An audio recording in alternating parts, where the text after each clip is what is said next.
চারপাশে প্রচুর মানুষের সাথে দেখা হবে, অনেক ভিড় ঠেলে এগোতে হবে, অনেক রকম কথা কানে আসবে। শুধু আপনাকে যেটা করতে হবে সেটা হলো ইগনোর।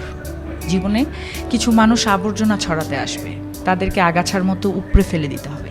লাইফ আপনার, বাউন্ডারিও আপনাকেই সেট করতে হবে। নেগেটিভিটি যেখানে দেখবেন সাথে সাথে সেখান থেকে দূরে সরিয়ে নেবেন নিজেকে। শুনতে খারাপ লাগলেও আপনার কাছের অনেক মানুষ আপনাকে খারাপ দেখতে চায়। তারা চায় সহানুভূতি নামক মলমের তলে একটু কাটা ঘায়ে নুন ছেটাতে। আপনি সিম্পলি সেই সুযোগটাই দেবেন না। অযথা তর্কে যাবেন না, বোঝাতে যাবার কোনো প্রয়োজন নেই। আপনার সামনে কেউ যদি বলে আপনি মূর্খ, তাই মেনে হেসে বেরিয়ে আসুন। ওই যে সময় আর এনার্জি বাঁচিয়ে নিলেন, ব্যাস কেল্লা ফতে। যে যা বলছে শুনে নিন, আর মুচকি হেসে শির দ্বারা সোজা করে নিজের সিদ্ধান্তটা নিজেই নিন।